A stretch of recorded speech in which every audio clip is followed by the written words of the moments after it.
ఓం శ్రీకృష్ణ పరబ్రహ్మణే నమః. శ్రీమద్భగవద్గీత అథ చతుర్దశోऽధ్యాయः. గుణత్రయ విభాగయోగः. శ్రీభగవానువాచ పరం భూయః ప్రవక్ష్యామి జ్ఞానానాం జ్ఞానముత్తమం యజ్ఞాత్వా మునయః సర్వే పరాం సిద్ధిమితో గతాః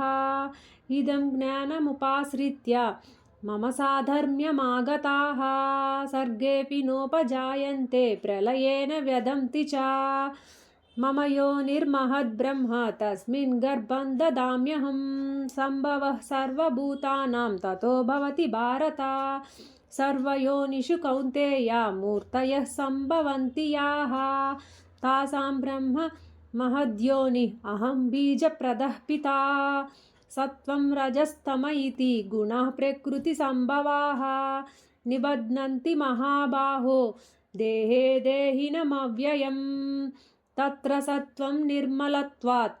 ప్రకాశమనామయం సుఖసంగేన బధ్నాతి జ్ఞానసంగేన చానఘా రజోరాగాత్మకం విద్ధి తృష్ణాసంగసముద్భవం తన్నిబధ్నాతి కౌంతేయ కర్మసంగేన దేహినం తమసత్వజ్ఞానజం విద్ధి మోహనం సర్వదేహినాం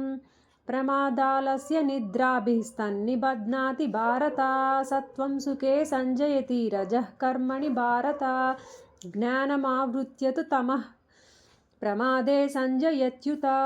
రజస్తమశ్చావిభూయ సత్వం భవతి భారత రజః సత్వం తమశ్చైవ తమః సత్వం రజస్తదా సర్వద్వారేషు దేహేస్మిన్ ప్రకాశ ఉపజాయతే జ్ఞానం యదా తదా విద్యాత్ దివృద్వం సత్వమిత్యుత లోభః ప్రవృత్తిరారంభః కర్మణామసమః స్పృహా రాజస్యేతాని జాయంతే వివృద్ధే భరతర్షభా అప్రకాశో ప్రవృత్తిశ్చ ప్రమాదో మోహ ఏవ చ తమస్యేతాని జాయంతే వివృద్ధే కురు నందన యదా సత్వే